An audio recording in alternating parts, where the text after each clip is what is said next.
We are going to dive into a profound wisdom that has stood the test of time and holds the key to transforming our lives.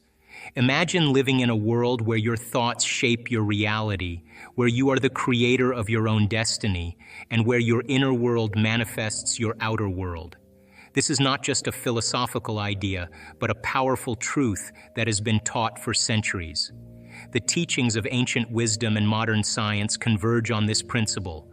Our thoughts and emotions have a direct impact on our physical reality. You see, every thought we think, every emotion we feel, creates a vibration, an energetic frequency that resonates with the quantum field. This field, the infinite sea of possibilities, responds to our vibrations, drawing experiences and events into our lives that match our energy. Let's start with the concept of gratitude. In ancient teachings, gratitude is seen as a powerful force. When we feel grateful, we are acknowledging that we have received something, even if it hasn't yet manifested in our physical reality. This feeling of gratitude signals to the quantum field that the event has already occurred, aligning our energy with the frequency of that future reality. The emotional signature of gratitude is a powerful signal to the universe, but it's not enough to just feel grateful. We must also have a clear intention. Ancient teachings and modern science agree that clear intention combined with elevated emotion is the formula for creation. The intention is the thought, the blueprint of what we want to create. The emotion is the energy that carries that thought into the quantum field. Together, they create a vibrational match with our desired reality. Think of it as tuning a radio dial. If you want to listen to a particular station, you have to tune your radio to the exact frequency of that station. Similarly, to manifest our desires, we must tune our thoughts and emotions to the frequency of our desired reality. When our energy matches the frequency of that potential in the quantum field, it begins to find us. This is where the magic happens. But how do we maintain that emotional state of gratitude and clear intention? This is where ancient practices come into play. Meditation, visualization, and affirmations are powerful tools that help us align our energy with our desired reality.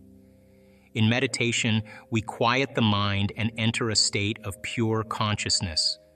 This is the state where we become nobody, no one, no thing, nowhere, in no time. In this state, we transcend our physical limitations and enter the quantum field. When we meditate with a clear intention and elevated emotion, we send a powerful signal to the universe. We become pure consciousness, and our energy merges with the greater consciousness. This is the moment when miracles happen. Our brain begins to fire in synchrony, creating a whole brain state. Our heart moves into a state of coherence, creating a powerful electromagnetic field that attracts our desires to us. Visualization is another powerful tool.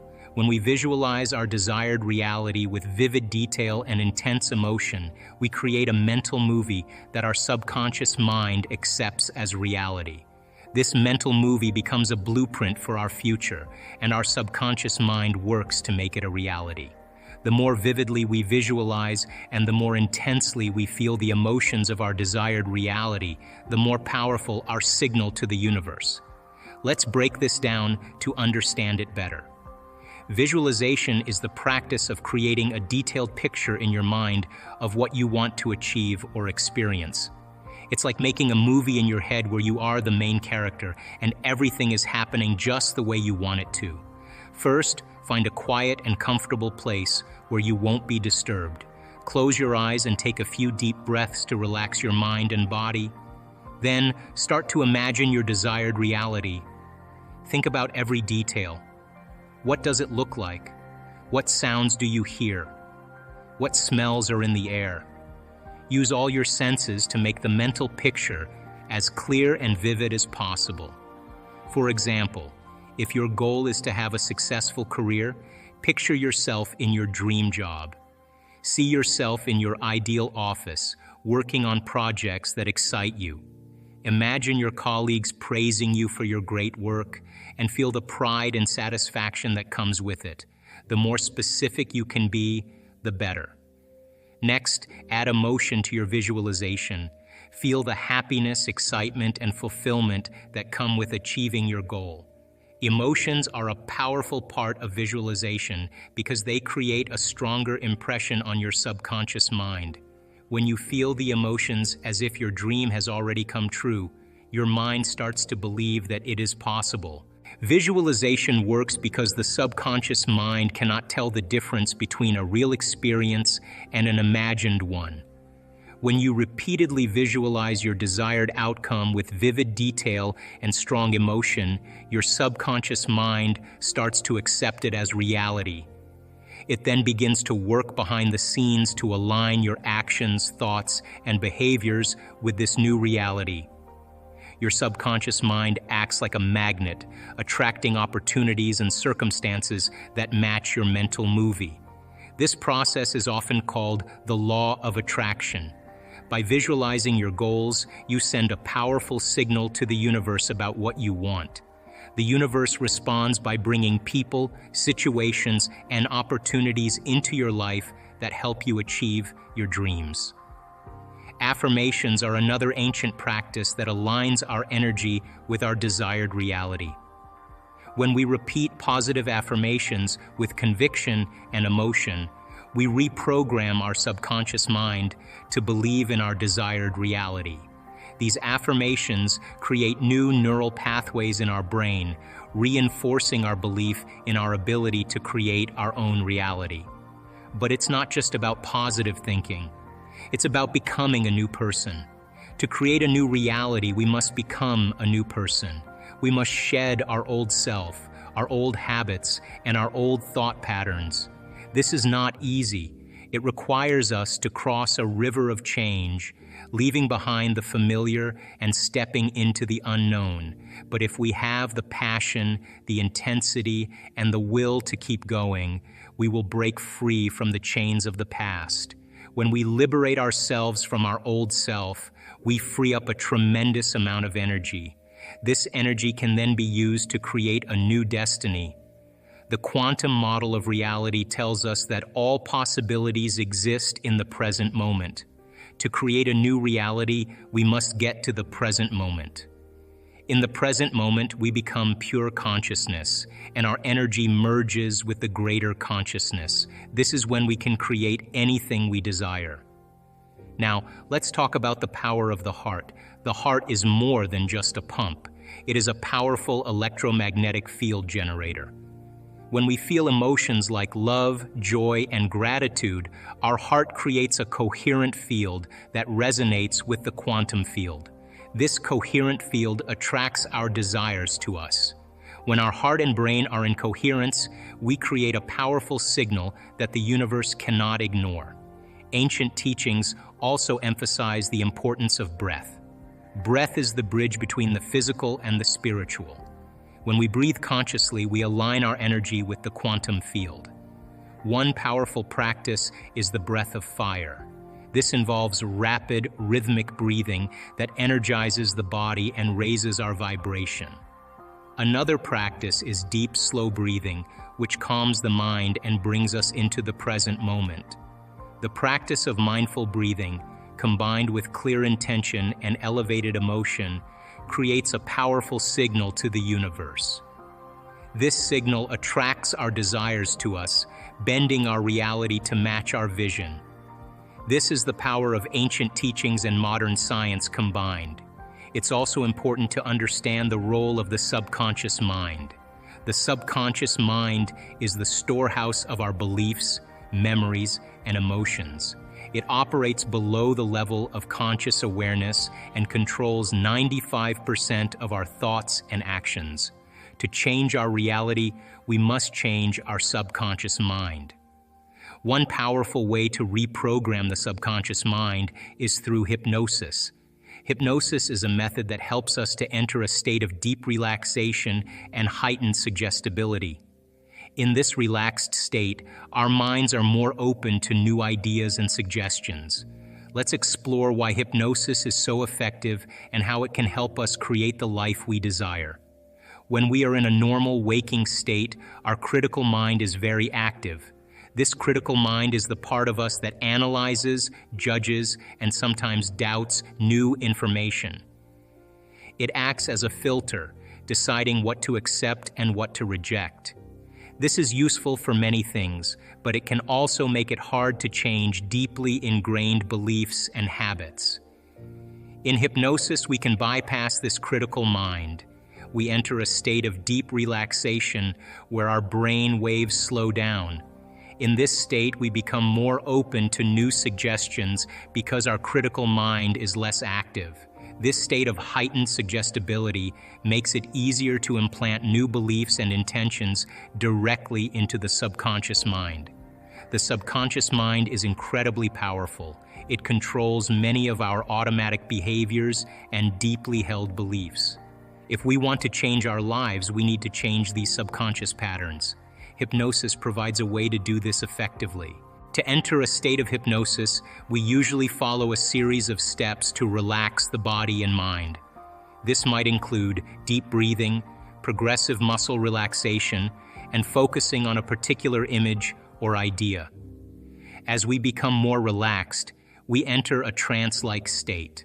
This is similar to the feeling we get when we are daydreaming or deeply absorbed in a book or movie. Once in this state, we can begin to introduce new suggestions to the subconscious mind.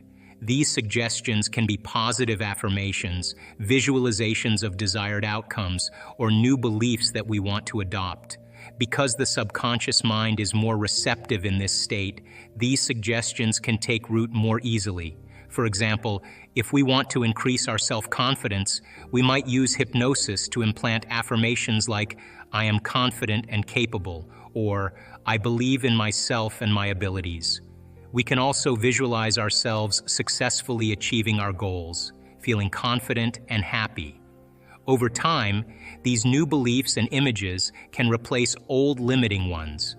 Hypnosis can also help us to release negative emotions and traumas that are stored in the subconscious mind.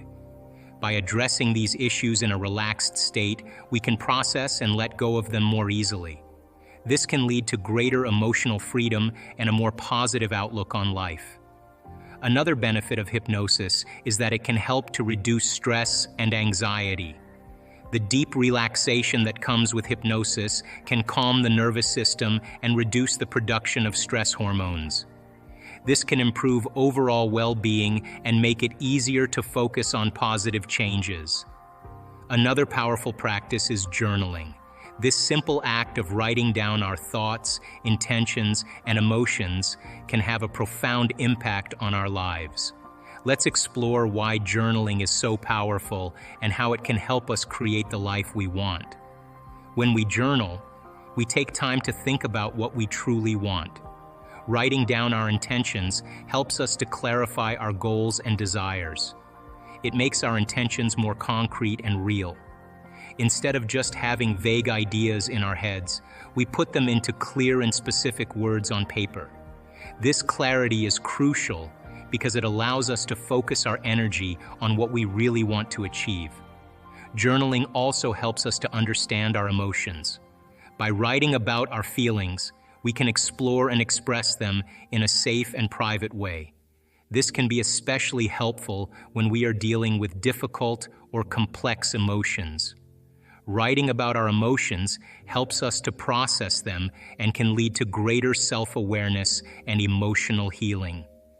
Another important aspect of journaling is that it helps to align our energy with our intentions.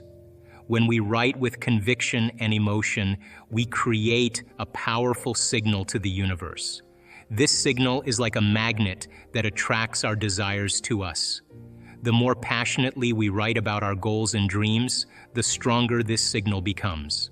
For example, if you want to start a new business, you can journal about what kind of business you want to create, why you are passionate about it, and how it will make you feel to be successful. You can describe your vision in great detail, imagining what your life will be like once your business is thriving. As you write, let yourself feel the excitement, joy, and gratitude that come with achieving your dream.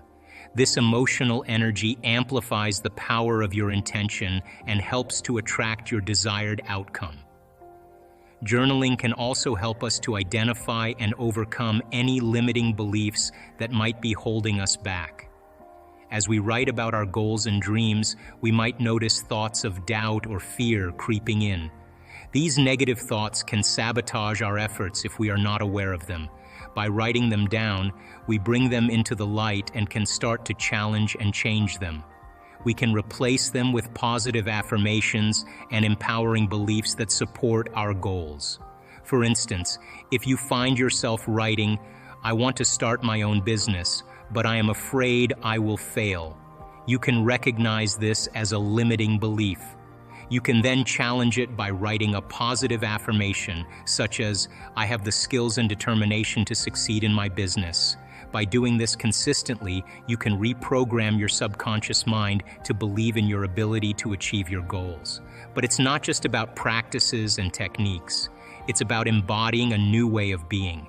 To create a new reality, we must become a new person. This requires us to live in a state of love, joy, and gratitude. It requires us to see the world through the eyes of possibility. It requires us to trust in the unknown and have faith in the power of the universe. When we live in this state, we become a magnet for our desires. Our energy attracts our desires to us, bending our reality to match our vision. This is the power of ancient teachings and modern science combined. So let's take a moment to reflect on this profound wisdom. Our thoughts and emotions create our reality. Clear intention and elevated emotion are the formula for creation. Meditation, visualization, and affirmations are powerful tools to align our energy with our desired reality. The heart creates a powerful electromagnetic field that attracts our desires to us. Conscious breathing aligns our energy with the quantum field. The subconscious mind must be reprogrammed to match our desired reality. And most importantly, we must embody a new way of being. We must live in a state of love, joy, and gratitude. We must see the world through the eyes of possibility.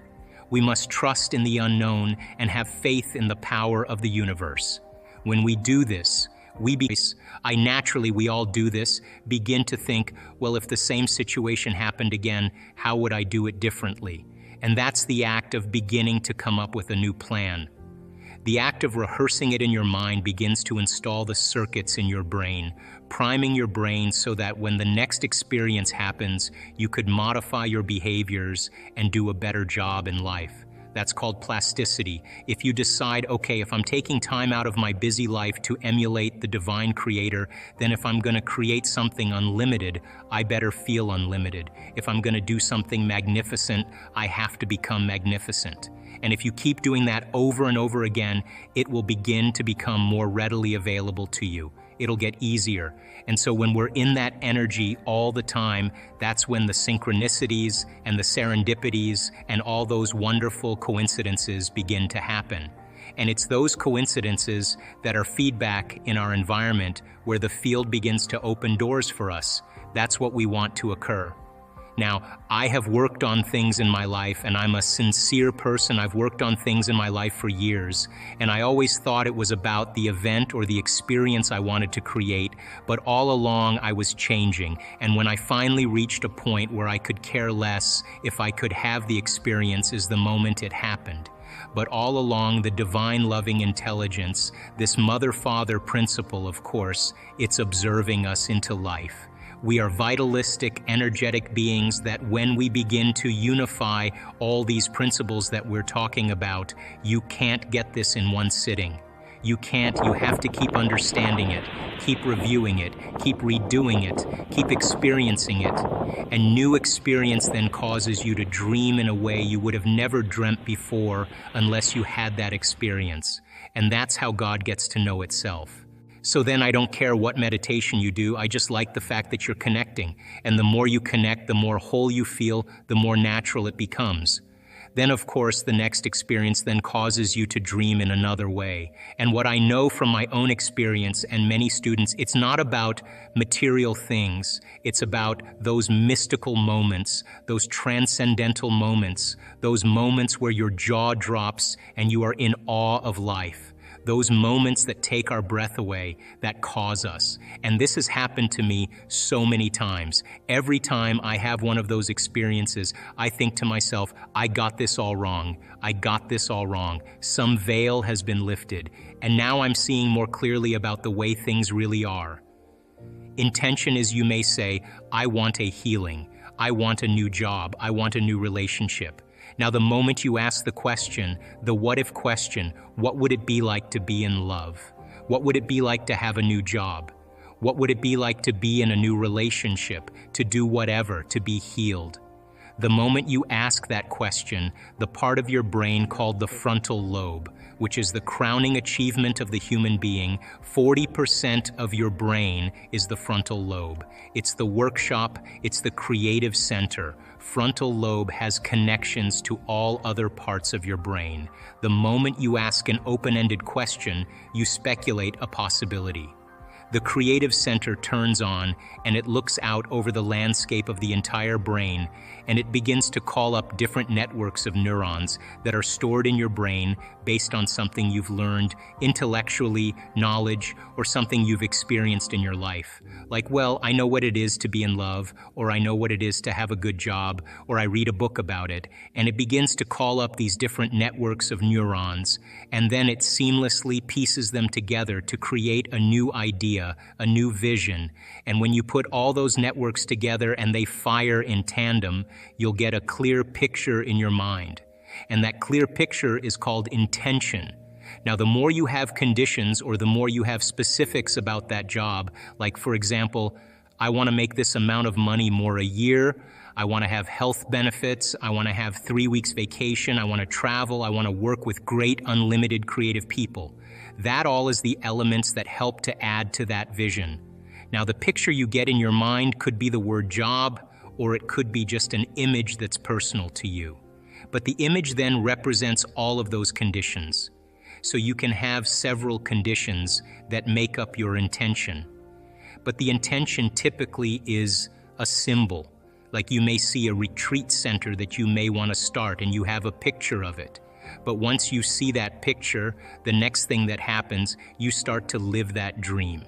The moment you start to take that dream and it turns into a living motion picture, now you're in that imaginary place. What happens is, the moment it starts taking on form and it starts taking on time, you start to experience it. And all the things you're going to do, you're actually living in that future. And your brain does not know the difference between the actual event that takes place in your life and what you're imagining in your mind. We call it mental rehearsal in my work. But you're literally rewiring yourself to the future. Now, your brain is no longer a record of the past. And when you stretch yourself past that point and you break free from the chains of those emotional addictions, the side effect of that is called joy. And the body is liberated from that level of mind. And when that happens, there's available energy to create with. And so when you break through that, you begin to love yourself. You begin to respect yourself, and you begin to love and respect others because you see yourself in them. And now that you're free from it, you can understand them with compassion without knee-jerking in the same way. So the difficulty here is really making the time to do it. And if you began to think about a new way of being and you moved into a state where you said, I'm not going to get up until I am this person. And not only did you memorize it neurologically in your brain, but you allowed the thoughts that you were thinking to become the experience, to the point that your body, as the unconscious mind, began to live in that future reality in the present moment. And when you got up, when mind and body were working together in that state of being, and you said, I'm going to maintain the state of being my entire day, and I don't care. Bring on the challenges because I want to test my greatness. And you did that the entire day. The end of your day, when you finished your day, more than likely you'd have more energy than when you started. The literal translation of the word meditation in Tibetan means to become familiar with. The symbol means to become familiar with. So if you're becoming conscious of or familiar with your unconscious self to the point you're so conscious of your unconscious thoughts, so familiar with your unconscious habits, and so aware of your emotions that you would never let them go by unnoticed by you. There's no chance for you to return back to the old self to know thyself, and then if you became familiar with a new self because you neurologically fired and wired it in your brain and you emotionally conditioned your body and you were able to do it enough times, sooner or later it would get easier and it would become more familiar to you. And you would be able to move into that state of being. By the way, a new state of being is a new personality. And a new personality is a new personal reality. One of the things about substances is that it actually helps to change chemistry in the brain and body. So there becomes a chemical dependence on it at that point. But the person who wants to change has to want to change. That's the first element. In other words, no one can make you change, but you have to find it in you to really see if this is what you want to do. And I've studied people over the last 12 years. Why is it that one person, an old timer, can look at his x-rays and see a spot on his lungs, and the doctor will say to him, "Hey George, that's a spot on your lungs. It's nothing now, but if you keep smoking, it will be." And that guy just takes his cigarettes, throws them in the trash, and he's done the next day? How do you explain that? He made the decision, and the decision was an experience, and it began to rewrite his chemistry and his biology. Hey, how can a person who moves into a state of religious ecstasy, a state of absolute faith, drink strychnine and not get poisoned by it? It's a decision. Wow. It's an energetic decision. That's what the mind really is. People then who actually want to make the decision to change have to make the decision with firm intention. Once you understand the how-to, that you can't use your conscious mind to do this. You have to move beyond the analytical mind. And when you understand brainwave patterns and when you slip into a different state of mind, that it's easier to do it. Most people then, 95% of who we are by the time we're 35 years old is a set of memorized habits and behaviors that become part of our identity or personality. So 5% of the conscious mind is trying to change 95% of what we've memorized, hardwired, become addicted to emotionally. So the person may want to think positively, but they've been feeling negatively and oiling those programs for the last 25 years. They may want a new life with new conditions. And as they use their mind, conscious mind, to focus on that, their subconscious mind, they've been programmed to feel guilty. That's mind and body in opposition. We have to begin to recondition the body to a new mind. So change isn't hard. It's just that you've got to get the manual to understand how to begin to unlearn and relearn, to break the habit of the old self and reinvent the new self. The latest research in neuroplasticity tells us we're not hardwired to be a certain way for the rest of our lives. The latest research in epigenetics says we're not doomed by our genes, that in fact we're marvels of adaptability and change. So as a person started to contemplate and think about who do I want to be when I open my eyes, what would it be like to be happy? What would it be like to live a new life? The frontal lobe is looking out into the landscape of the entire brain because it has connections to the entire neocortex, and it's got to resolve the problem. So it starts calling up different networks of neurons that are relevant to the question based on the knowledge the person learns or the experiences that they had. And it begins to seamlessly piece together this new understanding, and that's called intention. And so if you're reading a book about how to become more happy, or if you're reading a book on how to be a leader in your life, or you're studying the process, every time you learn something new, you add new connections to your brains and raw materials for you to imagine even more. The act of mentally rehearsing begins to install the neurological hardware in your brain to look like it's already happened. Now, the brain is typically a record of the past, but the moment we install the neurological hardware, it becomes a map to the future, and you keep doing that, the hardware becomes a software program, which means you start thinking like a genius, you start acting like a happy person, because there's no mystery there because you installed the circuits. And then these people didn't wait for their wealth or their health to feel gratitude and to feel empowered or to feel love, a love for life. They began to feel those emotions ahead of the experience, and their body, as the unconscious mind, doesn't know the difference between the experience and their life that creates the emotion and their emotion that they're creating by thought alone.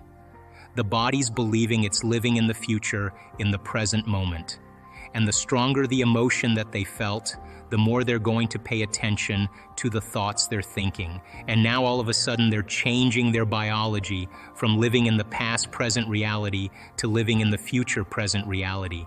And I was so intrigued by this process that I went back to school to study neuroscience, because it was the answer in the internal process of rehearsing and imagining. They had long moments where they lost track of time and space, where when they opened their eyes, they thought it was maybe 15, 20 minutes later, and it was an hour and 15 minutes later. When we get into the present moment, there's a moment where you lose track of yourself, you forget about yourself, and only in the present moment do you have access, according to the quantum model of reality, to other possibilities.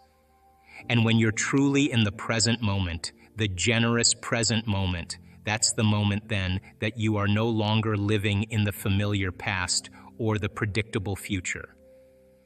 And in order for us to change, I realize that we have to get beyond our environment. And what's our environment made of? People, husbands, kids, bosses, objects, things, places. You got to get beyond your emotions, your body, your pain, your disease, and you got to get beyond this concept of linear time. So when we get beyond our body, our environment, and time, we become pure consciousness. And now that consciousness can begin to connect to the consciousness of the field.